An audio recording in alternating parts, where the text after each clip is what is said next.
George Mason Professor Rosemarie Zagarri, in your book, The Politics of Size, you begin the book by saying that the deepest and most antagonistic conflict at the Federal Constitutional Convention was the controversy over representation in the national legislature. Why is that? Well, I think that a lot of people think about the Constitutional Convention and they think that slavery was the major issue that tore the delegates apart. And of course slavery was a major issue and it was very contentious. But the fact was that it was only the debate over how people would be represented in the upper and lower house of this new Congress that was the major issue that nearly stopped the convention, that nearly sent all the delegates home, that nearly resulted in the whole debate being ended. And I think it's a very little understood debate, but it's what got us the sort of odd system that we have today in Congress, where all the states have 2 representatives in the Senate, in other words, an equal vote in the Senate, and then representation on the basis of population. In other words, more representatives for states with more people in the lower house, the House of Representatives. And so I think that debate has faded in people's memories, if it ever was there, and I think it's not well understood. And I wanted to highlight the fact that this debate was preceded and then succeeded by debates that also split states on the basis of their size. And of course the question of size is an interesting one, because is it size in terms of territory or is it size in terms of population? And that's really what was being debated and discussed and figured out at the Constitutional Convention and in the decades afterward. In the first Constitutional Convention? Yes, actually our only federal Constitutional Convention in 1787 in Philadelphia, yes. Okay, so as that was being debated, what were the issues involved? Who was on which side? Okay, well, it's important to understand that before the American Revolution, in the colonial legislatures, each of the 13 colonies had a colonial legislature that was a little parliament. It was modeled on parliament, and so each had an upper and a lower house. And in those legislatures, people in the colonies, by that we mean property-owning white men, would elect representatives to their lower houses. And those lower houses were the bastions of democracy in the colonial period. And it's really from those lower houses of the legislature that you get people like Patrick Henry and James Otis and John Adams and Samuel Adams, who came out and attacked what they thought were innovations in British policy that were oppressing the colonists. And if you recall, I mean, the major slogan was no taxation without representation. But it's really those delegates that were on the forefront of observing that. And they were elected within each colony. So Virginia had a legislature, Massachusetts had a legislature, New Hampshire had a legislature. And these lower houses had delegates that were elected from towns and counties. But there was no sense that more people should have more representatives.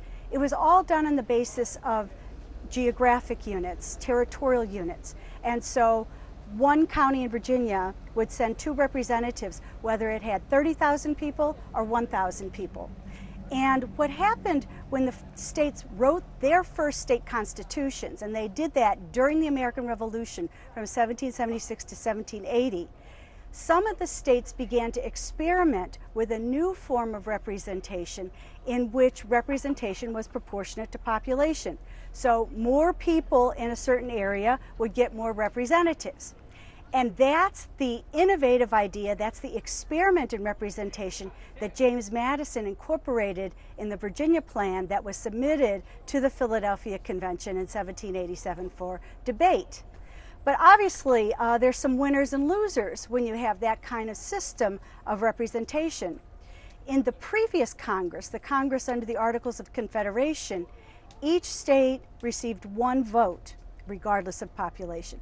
And that kind of equal representation honored the fact that states had been in existence for over a century and a half, had a corporate identity, and were well-defined geographic units.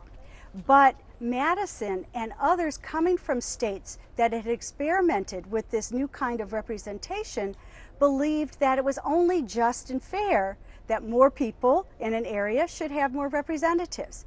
And so the conflict at Philadelphia, in the Philadelphia Convention, was how would representation be apportioned in the upper house and in the lower house. And so that was the huge conflict. And in July of that year, the whole debate came to a standstill because the convention was deadlocked and couldn't decide how to move on. The small states who would lose under the new system because they liked having an equal vote, because they had fewer people, were the ones objecting, and they were threatening to leave the convention unless some concessions were made to them. And so what happened then was the compromise, the Great Compromise, sometimes called the Connecticut Compromise, that produced what we have today, which is the Senate with 2 representatives from each state, and then the House of Representatives. Rosemarie Zagarri, where did that idea come from? Was it based in history, in European history, or was it just out of whole cloth? No, it was a melding of the traditional British system of representation based on geographic units, representing land, representing a certain territory in the legislature, along with the new American idea of proportionate representation, or representation commensurate with population. And that's incidentally why we have a census. Pennsylvania, in its constitution, initiated that idea of a census, a decennial census, a census every 10 years. And today we do all sorts of things, we look at, education, race, ethnicity, etc. in the census. But initially in Pennsylvania and then at the Philadelphia Convention, the main idea of the census was to count people in regions, and that would be the basis for determining how many representatives a region would send. And so how many representatives Delaware would send as opposed to Massachusetts, as opposed to Virginia. But this was, as I say, pioneered in the states, in their first state constitutions, when they experimented with representation proportionate to population. So it was a melding of the old and the new, this Great Compromise. What was the largest colony back then, and what was the smallest? Well, the largest colony in terms of area was Virginia. Virginia extended, they claimed all land that is now part of Ohio and Illinois and Indiana, and it had a very large population as well. And then Rhode Island would have been the smallest, both in terms of territory and people. So when you look at the reapportionment that goes on every 10 years in Congress now, how does this come back from our history? I mean, we're talking about geographical zones, but now we're also talking about how we redistrict congressmen, and it gets a little fuzzy sometimes. Right. Well, and that's what I also talk about in the book. That's one of the consequences of this Great Compromise, because the states then that were electing representatives to the House of Representatives, to this new national legislature, would have to decide how their representatives would be elected.